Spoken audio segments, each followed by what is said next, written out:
Hello बच्चों, कैसे हो आप सब। आज हम 8th क्लास मैथ से न्यू चैप्टर स्टार्ट करेंगे, चैप्टर 12 एक्सपोनेंट्स एंड पावर। अब इस पहले एक्सपोनेंट्स एंड पावर होता क्या है वो समझेंगे।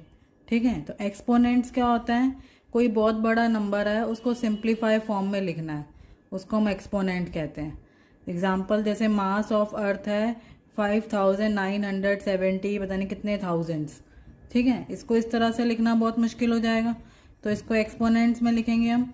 इसमें क्या होगा, मास ऑफ अर्थ इज, अब आप अगर आप जीरो काउंट करते हैं 1 2 3 4 5 6 7 8 9 10 11 12 13 14 15 16 17 18 19 20 21 22, और अगर हम दो के बाद में 23 24, तो हम इसको इस तरह से लिख सकते हैं 5.97 इंटू 10⁻24 kg।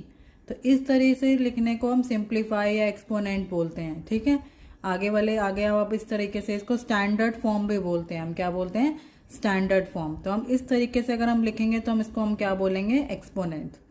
अब अगर हम यहाँ देखते हैं 10⁻24, तो जो 10⁻24 है, जो 10 की पावर 10 के ऊपर 24 है, इसको इस 24 को हम क्या बोलते हैं, पावर।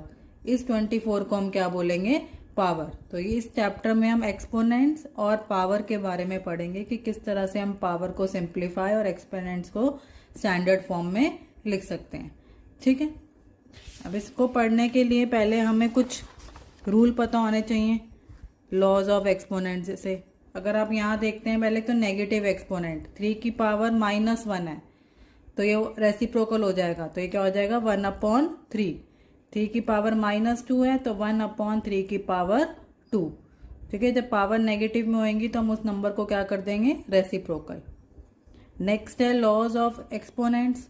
एक्सपोनेंट्स के लॉज होते हैं, a की पावर माइनस है, अभी हमने पढ़ा था 2 की एग्जाम्पल 2 की पावर -3, तो हम इसको रेसिप्रोकल की फॉर्म में लिखेंगे 1/2 की पावर 3। ठीक है, सेकेंड लॉ क्या है, अगर हम -3 की पावर -4 मल्टीप्लाई -3 की पावर -3, तो पहले इसको रेसिप्रोकल में लिखेंगे।